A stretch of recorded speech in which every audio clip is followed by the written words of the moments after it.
मेरा मायका। बच्चों की गर्मियों की छुट्टियां लगे अभी 2 दिन ही हुए थे। सुबह सुबह पापा का कॉल आ गया। बोले, बेटा कब आओगी? मैंने अनमने मन से बोल दिया, पापा कुछ पक्का नहीं है, रवि टूर पर गए हैं, उनके आने के बाद देखती हूँ। पापा की आवाज़ रुआसी हो गई। बोले, बेटा तुम्हारी माँ नहीं है तो क्या हुआ? तुम्हारा मायका तो है और मैं तो हूँ। रवि से बात करो और जल्दी आ जाओ। मैं जी पापा के आगे कुछ बोल ही नहीं पाई। जब तक माँ थी उनसे रोज़ फ़ोन पर ढेरों बातें करती थी। साल में एक बार गर्मी की छुट्टियों में मैं पूरे 10 दिन के लिए मायके जाती थी। वो सुख किसी जन्नत से कम नहीं होता था। बच्चों से ज़्यादा मुझे गर्मी की छुट्टियों का इंतज़ार रहता था।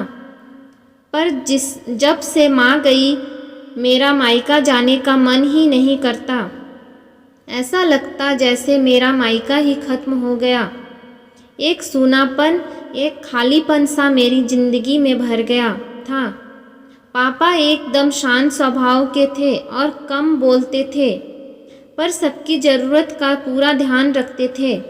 ऐसा नहीं कि मैं पापा को प्यार नहीं करती थी, पर बचपन से मैं माँ से ज़्यादा करीब थी, या यूँ कहूँ कि वे मेरे दिल के सबसे करीब थी। अपने सारे सुख दुख एक सहेली की भांति मैं उनसे साझा करती थी।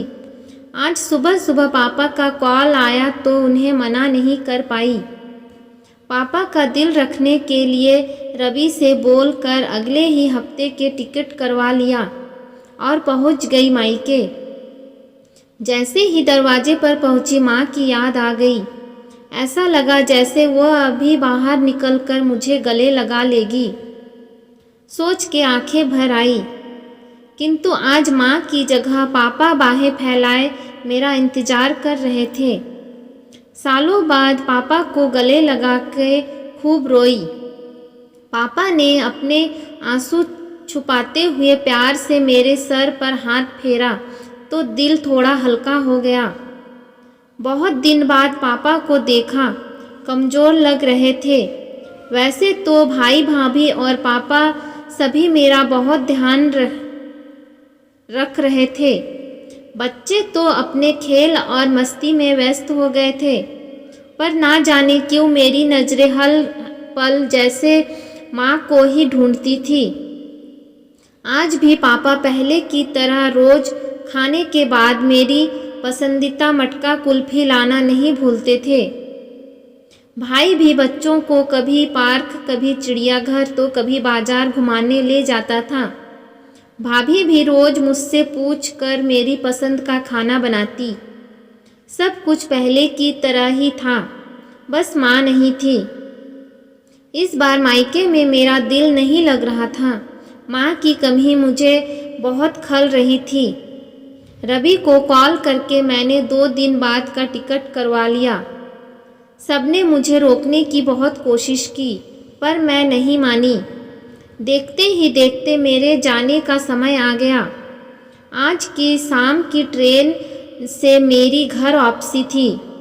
मैंने सामान पैक करके रख लिया था, बस पापा का इंतज़ार कर रही थी। पापा ना जाने सुबह से बिना बताए कहाँ चले गए थे। उनका मोबाइल भी नहीं लग रहा था। मन घबरा रहा था, बिना बताए आखिर गए कहाँ।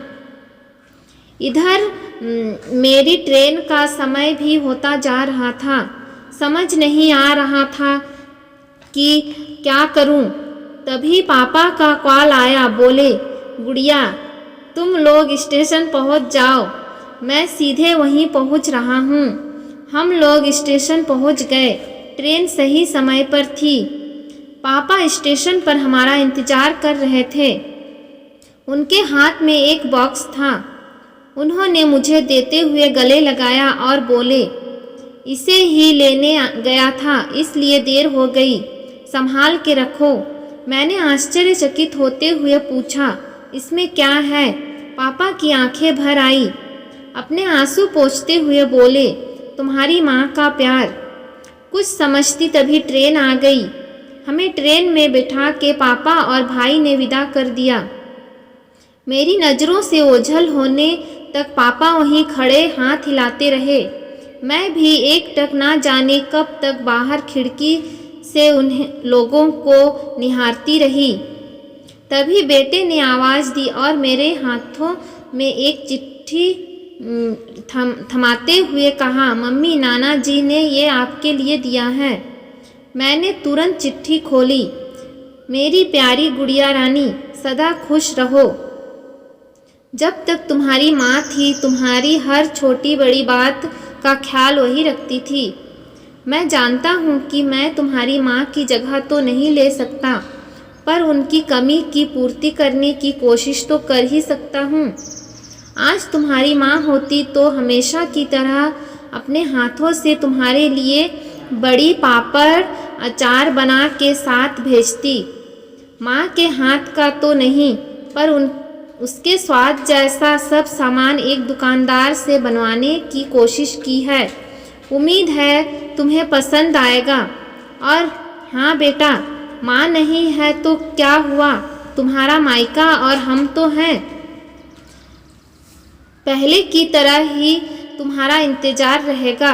ढेर सारे प्यार और आशीर्वाद के साथ, तुम्हारे पापा।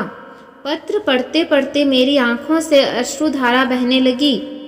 सहसा मेरे मुंह से निकला, आई लव यू पापा। बात छोटी सी थी, पर उनमें अतः प्यार समाहित था।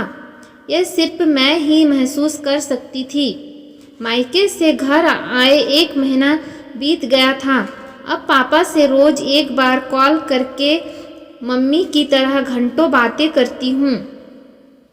यह कहानी आपको कैसी लगी? अच्छी लगी तो लाइक, सब्सक्राइब और शेयर ज़रूर करें।